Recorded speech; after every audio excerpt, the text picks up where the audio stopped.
ओही दिन से रूसल बाड़े सैया सखी।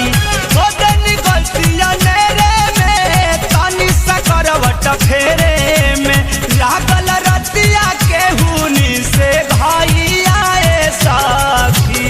ओही दिन से रूसल बाड़े सैया सखी।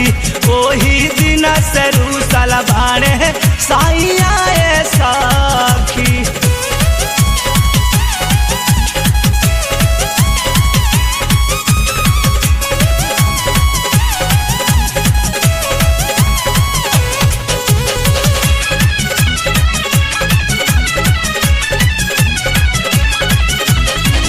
काल हुए से बोलत नहीं खाना बाड़े मुँह फुलाइले उनके फिक्र में राते खाना नहीं खाइले।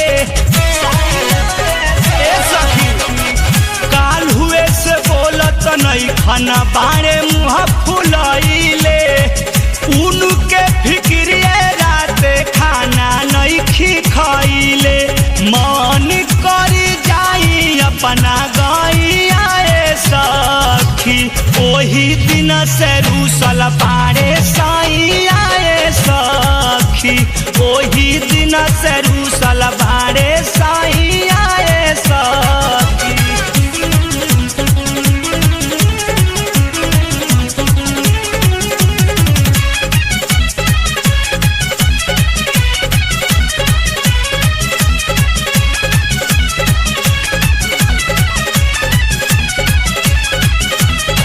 साझही से संगे सुतनी कहले जवन कईनी छन भर सैया जी से दूर नहीं भईनी।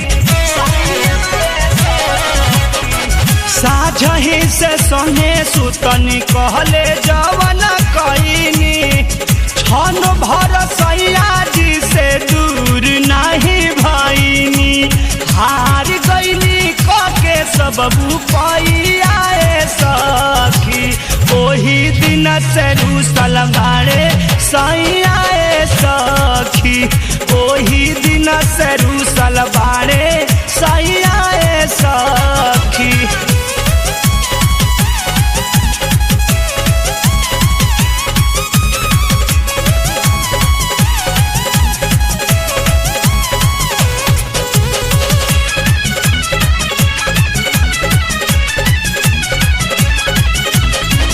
तनिया सा गलती के उ साजा दिहले भारी बुझल न दुख पर मधयारू न बिहारी।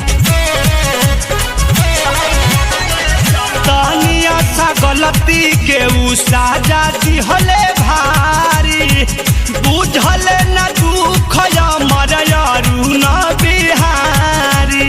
बबलू कैसन बाने निरताइया सखी। ओही दिन से रूसल बाड़े सैया सखी। ओही दिन से रूसल बाड़े सैया सखी। बदन गलतिया नेरे में तनी सा करवट फेरे में लागल रतिया के हुनी से घाइया सखी।